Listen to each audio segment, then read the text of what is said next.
You want a frustrated fan base? Sign up the Minnesota Twins, who have received the ultimate tease over the past couple years. They finally built something nice.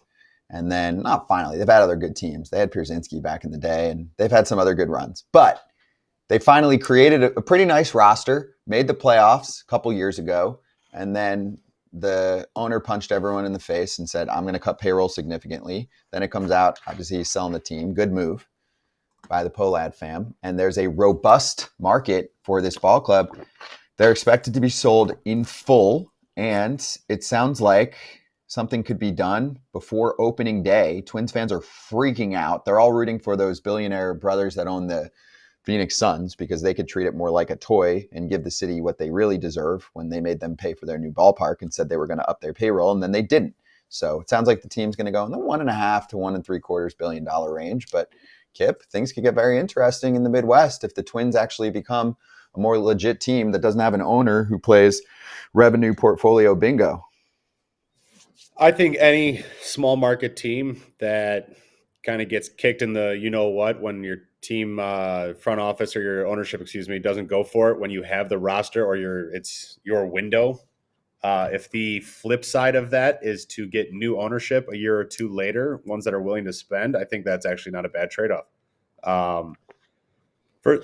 New ownership is a great thing. Why? Because you're going to get someone who's excited about it again. You're going to get fresh blood in there. You're going to get new people, new faces, that you want to win is going to be at the forefront. Technically, people get into it because it's financially, you're going to make money also owning a team anyways. They all do. But I think this is great for Minnesota. They might not see the benefits for a year or two until the deal's done, until they get an off season. So I don't think you're really going to get much. It's not going to be done in time, if I'm right, before this off season's almost ending here soon. So I think in a year or two, if deal gets done, that's when you'll start to see the benefits from the new ownership. Does that sound right? Well, it's like the Orioles. Yeah, the Orioles did the same thing, right? The Orioles, Rubenstein bought them. Oh, we're going to see an uptick. Haven't seen an uptick really. I mean, a couple of signings, but nothing like major. And to me, here's the thing. The Pohlads have owned this team for a long time.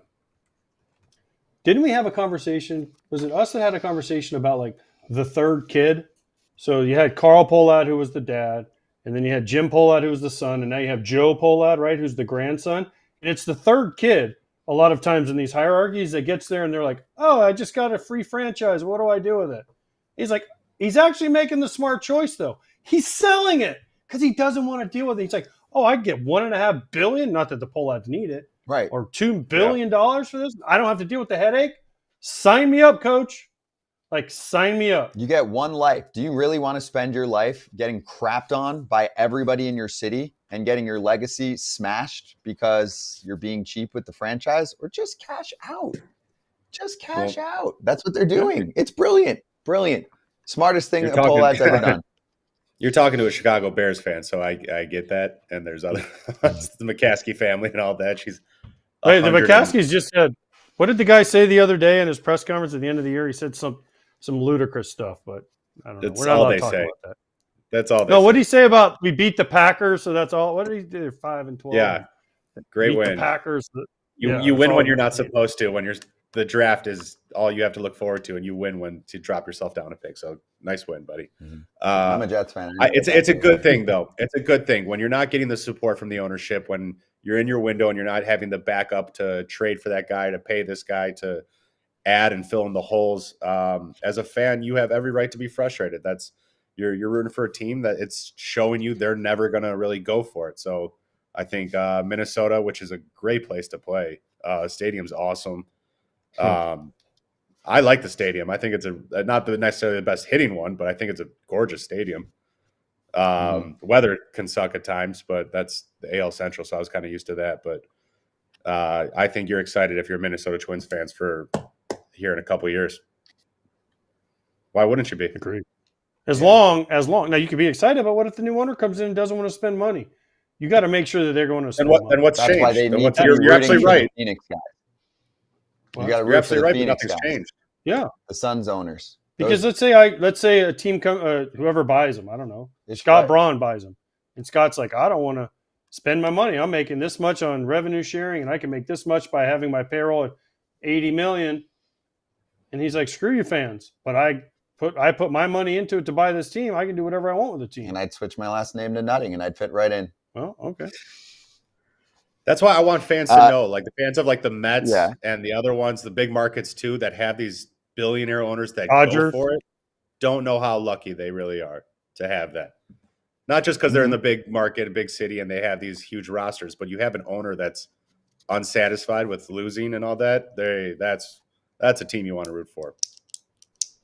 Padres are a great example of a small market team that's Padres. Like, I'm going.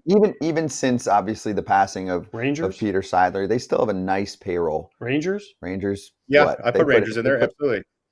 They put money into that team. You know, there was a good point in the chat from Michael Weiss here. Says the Wilfs make the Pohlads look so bad. That is true. When you look at the market specifically, the Vikings were voted the Wilfs. Yeah, okay. They said the Wilks. No, Wilf. Oh, yeah. Ziggy Wilf. He's the owner of the Vikings. And the Vikings were rated like the number one team by NFL players. Well, they got that new stadium, which is new badass. stadium. They're just super involved in the community. They spent $2 million to send their fans to Detroit, or was the other way? No, Sunday Night Football. The Vikings spent $2 million and gave their fans the option. Here's how many ever tickets. We spent $2 million. You guys go. We're playing for the division on Sunday Night Football. And they bought I don't know how many tickets they bought, but they sent them out. Said, here, you get them for face value, which is like $200. We spent $2 million on them. Here, go. That's pretty awesome. That borderline brings me to tears. That's what you should be doing. This is not hard. This is not a hard game. Go ahead, Kratz. I know you want to jump. No, you said they made the right decision to sell. Yeah, but if you're just looking at it as money, he made the wrong decision. These teams just keep making money. There's no incentive for owners, even the new owners, even if it's the Suns ownership. And I read about those brothers, like they seem like they'd be a great fit.